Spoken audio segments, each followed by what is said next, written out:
जय हिंद दोस्तों। कैसे हैं आप लोग। तो आज हम बात करने वाले हैं धूता के एपिसोड 5 to 8 के बारे में। दोस्तों इससे पहले हमने इसके 1 से 4 तक एपिसोड को एक्सप्लेन कर दिया है, तो अगर आपने वो वीडियो नहीं देखी है तो आप उसे अभी जाके ज़रूर देख लीजिएगा। एपिसोड 5 की स्टार्टिंग में क्रांति की टीम जब डिग कर रही होती है तो उन्हें वहाँ पे कोटी की लाश नहीं मिलती, बल्कि वहाँ पे एक कुत्ते की लाश मिलती है जो कि सागर का कुत्ता था और उसने वहाँ पे उसे दफना रखा था। ये देख के क्रांति को लगता है कि शायद वो सागर पे फालतू में ही शक कर रही है, इसीलिए वो छानबीन करना बंद कर देती है। इधर सागर की बेटी का फ्यूनरल हो रहा होता है जहाँ पे उसकी बीवी बहुत ज़्यादा रो रही थी, और वहीं पे सागर येलो रेनकोट वाले को देखता है जो कि उसका पीछा कर रहा था। ये देखकर सागर उसे पकड़ना चाहता है लेकिन वो वहाँ से भाग निकलता है, लेकिन सागर उसकी बाइक का नंबर नोट कर लेता है। इधर सागर के घर में अमृता एक पैकेज भिजवाती है और जब उसकी नौकरानी उस पैकेज को खोलती है तो वो उसे देख कर दंग रह जाती है। वो तुरंत प्रिया को नीचे बुलाती है और जब प्रिया उसके अंदर देखती है तो वो भी दंग रह जाती है। कुछ देर बाद सागर अपने घर आता है और अपने फादर इन लॉ को वहाँ पे देखता है। प्रिया उससे कहती है कि अमृता ने उसके लिए एक पैकेज भेजा है, और जब वो उस पैकेज में देखता है तो उसके अंदर उस बच्चे की लाश होती है जो कि उसके पेट में ही मारा गया था। प्रिया उससे कहती है कि उसने उसको एक चिट्ठी भी लिखी है जिसमें उसने बताया है कि कैसे उसने उसका इस्तेमाल किया। सागर सुन के अपनी गलती एक्सेप्ट करता है तो प्रिया उसे थप्पड़ मारती है और उससे कहती है कि वो उसे छोड़कर अपने पिता के साथ रहने जा रही है। सागर भी अपने फार्म हाउस में अपने माता पिता के साथ रहने के लिए चला जाता है और वहाँ पे वो न्यूज़पेपर इकट्ठा कर रहा था ताकि वो जान सके कि अगला हादसा क्या होने वाला है। उसके बाद वो एक बाइक कंपनी में कॉल करता है और वहाँ से एक नंबर के बारे में इन्फॉर्मेशन निकलवाता है और फिर वो उसको फॉलो करते हुए वहाँ पे पहुँचता है जहाँ पे वो येलो कोट वाले को देखता है जो कि अपनी बाइक से नीचे उतर रहा था। और जब वो हेलमेट हटाता है तो हम देखते हैं कि वो एक लड़की है जिसका नाम किरण है और वो एक पैरानॉर्मल इन्वेस्टिगेटर है और उसका एक यूट्यूब चैनल भी है जो कि बहुत ही ज़्यादा फेमस है। किरण का इंटरव्यू लेने के लिए एक बंदा आता है जो कि उससे पूछता है कि आखिर वो घोस्ट का पता कैसे लगाती है। वो उस इंटरव्यूअर को एक डिवाइस दिखाती है और उसे कहती है कि यही डिवाइस है जो कि सुपर नेचुरल चीज़ों का पता लगाती है, और अगर इसमें 2 बत्तियां जलती हैं तो उसे पता चल जाता है कि कोई ना कोई एंटिटी उसके आसपास है। तभी वो वहाँ पर सागर को देखती है जो कि उससे पूछने आया था कि आखिर वो उसका पीछा क्यों कर रही थी। किरण उसे बताती है कि वो उसे सारी बात बताने के लिए तैयार है। वो उसे बताती है कि उसे 4 महीने पहले किसी रवि का कॉल आया था और उसने उसे मिलने के लिए बुलाया था क्योंकि वो उसे एक स्टोरी कवर करने के लिए कह रहा था। जब वो उससे मिलने के लिए गई तो वो बहुत ही ज़्यादा डरा हुआ था और जहाँ कहीं भी उसे न्यूज़पेपर का टुकड़ा मिलता था वो उसे उठा के पढ़ने लगता था। रवि ने उसे बताया कि वो एक करप्ट जर्नलिस्ट है और कई दिनों से उसके फैमिली मेम्बर्स एक एक करके मरते जा रहे हैं, और मरने से पहले उसे अखबार के टुकड़े मिलते हैं जिसमें फ्यूचर लिखा होता है।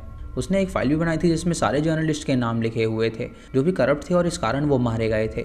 उसे बताता है कि ये सभी लोग करप्ट जर्नलिस्ट हैं जिसकी वजह से ये लोग मारे गए, और जो भी ईमानदार जर्नलिस्ट है उसको यह आत्मा परेशान नहीं करती है। उसे इस बात का पता लगाना है कि आखिर फैमिली मेम्बर्स की मौतें रुकती कैसे हैं। जब वो इसकी इन्वेस्टिगेशन करने लगी थी तो रवि ने उसे एक वॉइस मैसेज भेजा जहाँ पे उसने उसे बताया कि उसे पता लग गया है इसे एंड कैसे करना है। उसका आंसर जानने के लिए वो रवि के अपार्टमेंट में गई, लेकिन देखा तो वो छत पे खड़ा हुआ था और उसने तुरंत कूद के अपनी जान दे दी, और उसके हाथ में एक अखबार का टुकड़ा था और जब उसने उस अखबार के टुकड़े को पढ़ा तो उसमें उसकी मौत की खबर लिखी हुई थी, लेकिन वो नहीं जानती कि आखिर अब तक वो जिंदा कैसे बची है। ये सुन के सागर उसे अपनी प्रॉब्लम बताता है और वो उसे कहता है कि इन सभी में के लेटर उल्टा लिखा गया है, यानी कि ज़रूर कोई ना कोई ऐसा प्रेस होगा जिसके पास के लेटर उल्टा में होगा। किरण उसे अपने एक प्रोफेसर के पास ले जाती है जो कि इन सब में माहिर थे, और वो प्रोफेसर 1930s के दशक के न्यूज़पेपर लेकर आते हैं जहाँ पे दूता नाम का न्यूज़पेपर होता है जिसके अक्षरों में के उल्टा लिखा हुआ था, जिससे सागर समझ जाता है कि ज़रूरी पेजेस उसी के वहाँ से आते होंगे। वो दूता के बारे में पढ़ने लगता है जहाँ उसे पता चलता है कि मिस्टर सत्यामूर्ति ने 1932 में उसे फाउंड किया था, लेकिन 1962 में अचानक वो बंद हो गया था क्योंकि मिस्टर सत्यमूर्ति अचानक से गायब हो गए थे। इधर किरण एक हॉन्टेड हॉस्पिटल में आई होती है ताकि वो अपने यूट्यूब चैनल के लिए वीडियो बना सके। इधर सागर को याद आता है कि सत्यमूर्ति वही है जिन्होंने वो प्रिंसिपल की बुक लिखी थी जो कि हर एक जर्नलिस्ट को पढ़नी चाहिए। तभी उसे एक न्यूज़पेपर का टुकड़ा मिलता है तो वो उसे उठा लेता है और उसमें लिखा हुआ था कि फेमस यूट्यूबर किरण की मौत होने वाली है। ये देखिए वो किरण को कॉल करता है लेकिन किरण उसकी कॉल नहीं उठाती, और जब वो हॉस्पिटल में होती है तो अचानक से उसके हाथ में जो यंत्र होता है वो बहुत तेज़ जलने लगता है, जिससे वो समझ जाती है कि ज़रूर कोई सुपर नेचुरल एंटिटी उसके पास है। तभी 3 फायर एक्सटिंग्विशर उसको आके लगते हैं जिससे उसका शरीर एक भाले के आर पार हो जाता है और उसकी मौत हो जाती है। इसी के साथ ये एपिसोड यहीं पर ख़त्म हो जाता है। 6th एपिसोड की शुरुआत में हमें क्रांति और रंगा दिखाए जाते हैं जो कि केस को दोबारा से पढ़ने लगते हैं, और जब क्रांति उन फोटोज़ को दोबारा से देखती है तो उनके अंदर उसे बनियान ट्री के रूट्स नज़र आते हैं। ये देख के वो हैरान हो जाती है क्योंकि उसके रूट्स 15 फीट नीचे होते हैं, यानी किसी ने वहाँ पे गड्ढा खोदा है 15 फुट तक, तभी वो रूट्स बाहर निकली हुई थी। अगले दिन सागर वो प्रिंसिपल वाली बुक उठाता है और उसे पढ़ने लगता है और उसके अंदर उसे मिस्टर सत्यमूर्ति का एड्रेस नज़र आता है। जब वहाँ पे पहुँचता है तो उसे दूसरा पब्लिकेशन का बोर्ड नज़र आता है, और जब वो वहाँ पे आवाज़ लगाता है तो सत्या नाम का बंदा वहाँ पर आता है और हम देख पाते हैं कि वही बंदा है जो कि इंटर्नशिप के लिए उसके पास आया था। सत्या उसे देखकर खुश हो जाता है क्योंकि वो उसका बहुत बड़ा फ़ैन था और वो उससे पूछता है कि वो उसकी मदद कैसे कर सकता है। वो उससे कहता है कि उसे दूधा पब्लिकेशन के बारे में कुछ इन्फॉर्मेशन इकट्ठे करने हैं। तो वो उसे अपने ग्रैंडफादर के रूम में ले जाता है और उसे बताता है कि उसे ग्रैंडफादर का नाम सत्यमूर्ति था और वही दूधा के फाउंडर थे। तभी सत्या का पिता वहाँ पर आता है और उसे देखकर वो हैरान हो जाता है और सागर देखता है कि सत्या का पिता चंद्रमूर्ति है। वो उससे कहता है कि वो दूधा के बारे में कुछ छापना चाहता है। तो चंद्रमूर्ति उससे कहता है कि वो एक करप्ट इंसान है, तो वो उसे कोई भी इन्फॉर्मेशन नहीं देने वाला। सागर उससे कहता है कि अगर वो सच बात उसे नहीं बताएगा तो जो भी इसमें लिखा है वो सब वही छाप देगा कि उसके पिता एक कायर थे जो कि वहाँ से भाग गए थे। ये सुनकर चंद्रमूर्ति को गुस्सा आता है और वो उसे सच बताता है। वो उसे बताता है कि सन 1962 में उसके पिता ने एक किताब को लॉन्च किया था और वहाँ पे उसने अपने एमएलए दोस्त राघवैया को भी बुलाया था और वो दोनों बहुत ही ईमानदार इंसान थे। सत्यमूर्ति का पब्लिकेशन हाउस बहुत ही ज़्यादा फेमस था और उसके अखबार हर कोई खरीदा करता था क्योंकि वो सिर्फ सच खबर छापता था और जरा भी उसमें झूठ नहीं होता था। सत्यमूर्ति का एक असिस्टेंट था जिसका नाम भूपति था और उसे वो बहुत ही ईमानदार मानते थे, लेकिन उसके मन में खोट था। उसने चक्रपणी नाम के बंदे से एक हाथ मिला रखा था जो कि लीडर बनना चाहता था, लेकिन उसके मन में बहुत ही ज़्यादा पाप था। वो जानता था कि वो राघवैया को इतनी आसानी से नहीं हरा सकता, इसीलिए उसने भूपति और एक पुलिस वाले घोष के साथ मिलकर प्लानिंग करी ताकि वो राघवैया के वोट खुद खींच सके। भूपति ने अपने मालिक सत्यमूर्ति को 2 तिरुपति की टिकट दी और उससे कहा कि वो और उसकी वाइफ मंदिर को होकर आएँ क्योंकि बहुत दिनों से वो काम में ही बिजी हैं और यहाँ पे उनके प्रेस को वो संभाल लेगा। सत्यमूर्ति ने उस पर भरोसा किया और उसकी बात मान ली और वहाँ पे जाने से पहले उसने अपने ऑफिस में पूजा करवाई और उसके बाद वो लाइट हाउस में गया जहाँ पे उसकी पुरानी प्रिंटिंग मशीन मौजूद थी। वहाँ पे जाके सत्यमूर्ति ने पूजा करी और उसके बाद वो विशाखापट्टनम निकल गया। इधर राघवैया के घर में एक नौकरानी काम किया करती थी जिसे चक्रपाणी ने फंसा रखा था और उसके कहने पे उसने राघवैया के कमरे की कुंडी निकाल ली और उसके बाद राघवैया ने वैसे ही एक लोहे की कुंडी बनवाई ताकि वो आराम से चुंबक की मदद से उसे खोल सके। उसके बाद उसने उस लड़की को लोहे वाली कुंडी दी और उससे कहा कि वो उसे दोबारा से वहाँ पे लगा दे और उसको उसने लड्डू भी दिया और उससे कहा कि वो परिवार में सबको वो लड्डू खिला दे। राघवैया और उसका परिवार उस लड़की को अपनी बेटी मानते थे, इसीलिए उसके हाथ से दिए हुए लड्डू उन्होंने खा लिए और राघवैया ने उसके लिए बैंक अकाउंट भी खुलवा दिया था और उसे कहा था कि हर महीने उसके खाते में वो पैसे ट्रांसफ़र करेगा। उसने उसके अकाउंट के पेपर्स पे अंगूठा भी लगवाया था और जब सबने लड्डू खाए तो सभी मर गए।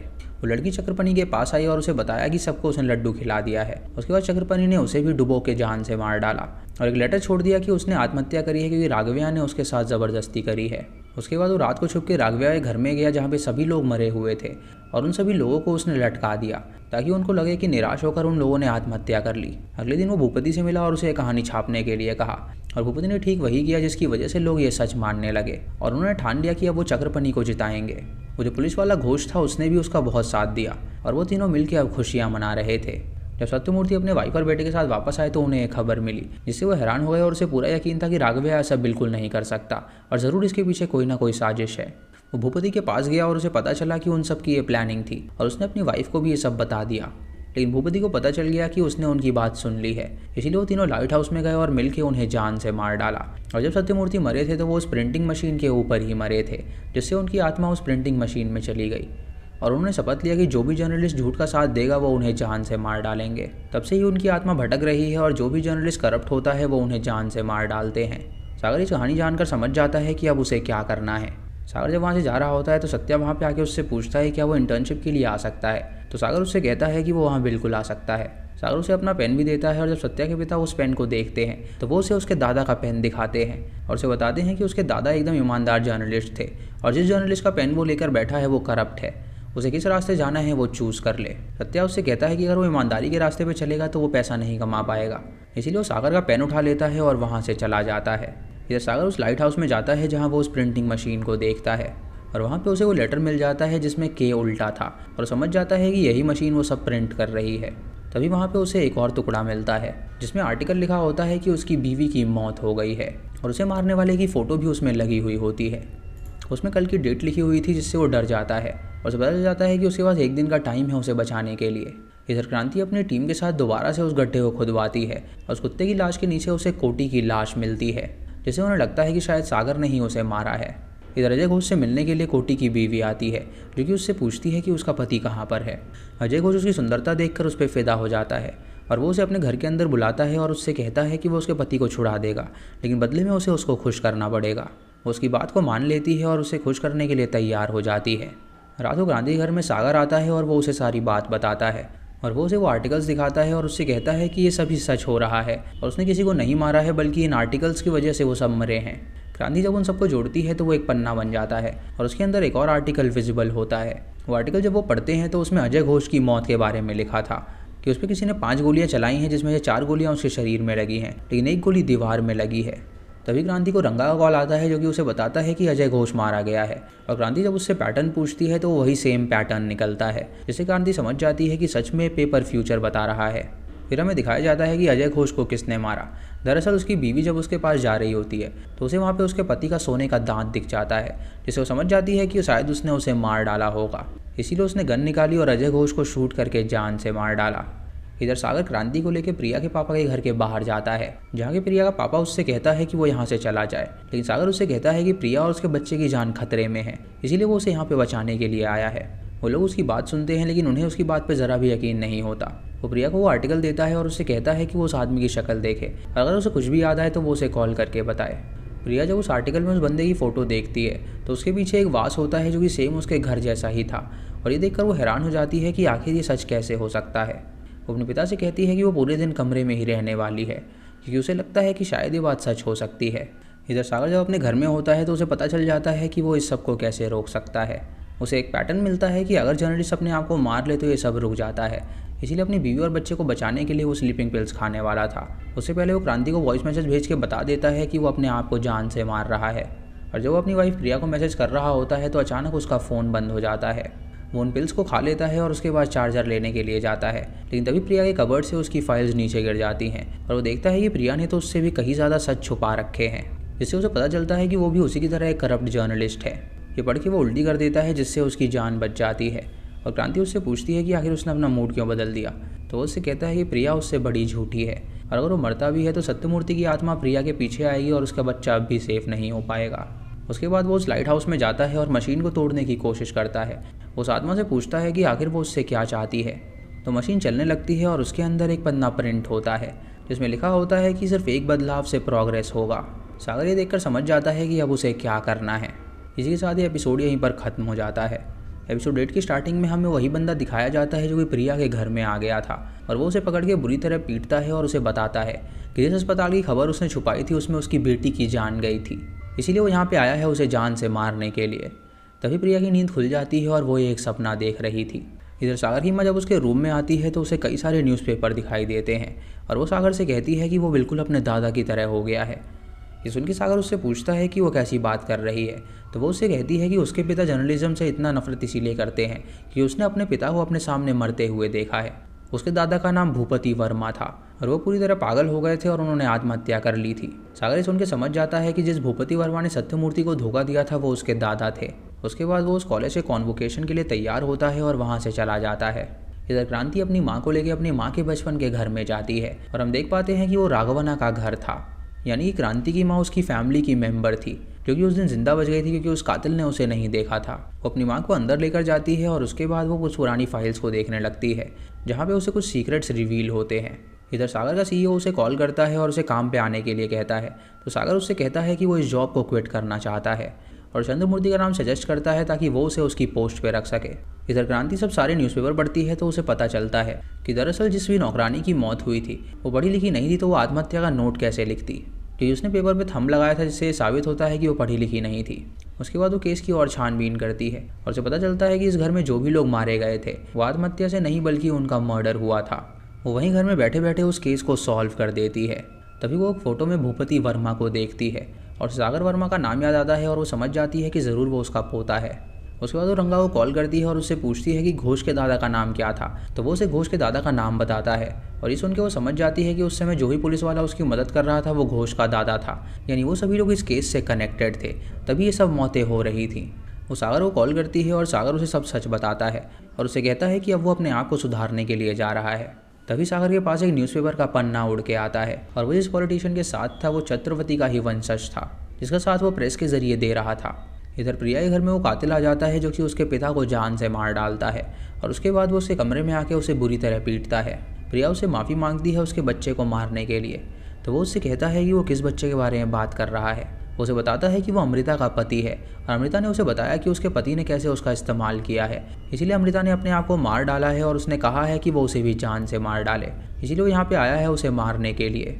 इधर सागर अपनी स्पीच देता है और सब कुछ कबूल लेता है कि वो एक करप्ट इंसान था और वो सभी स्टूडेंट्स को बताता है कि वो कभी भी करप्शन ना करें, क्योंकि उनकी वजह से कई सारे ऐसे गलत नेता हैं जो कि सही दिखाए जाते हैं। तभी वो माइक का स्टैंड लेता है और उसे उस नेता के पेट में घुसा देता है, जिससे उस नेता की वहीं पर मौत हो जाती है।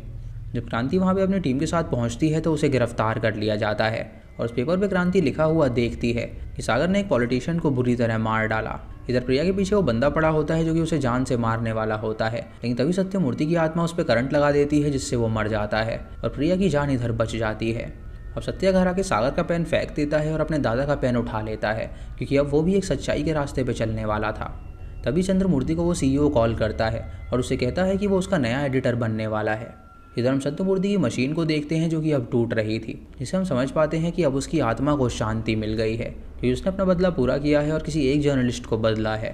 सागर इधर जेल में होता है और प्रिया अपनी बेटी के साथ उससे मिलने के लिए आती है और सागर जब अपनी बेटी को देखता है तो वो बहुत ज़्यादा रोने लगता है। इधर क्रांति को उसका सीनियर ऑफिसर कॉन्ग्रेचुलेट करता है केस सॉल्व करने के लिए और वो उससे कहता है कि ऐसे कई सारे पैरानॉर्मल केसेस हैं जो अभी सॉल्व होने बाकी हैं, तो वो अपनी एक टीम बनाए और उन्हें एक एक करके सॉल्व करे। और इसी के साथ ये सीज़न यहीं पे ख़त्म हो जाता है। तो दोस्तों ये थी धूता सीज़न 1 की कहानी। आपको इसी कहानी कैसी लगी आप हमें कमेंट सेक्शन में ज़रूर बताइएगा। चैनल पे नए हैं तो ये सब्सक्राइब करें और बेल आइकॉन दबाएं नोटिफिकेशंस के लिए। और दोस्तों वीडियो को लाइक और शेयर करना बिल्कुल मत भूलिएगा। तो मैं मिलता हूँ आपको अगली वीडियो में, तब तक के लिए जय हिंद।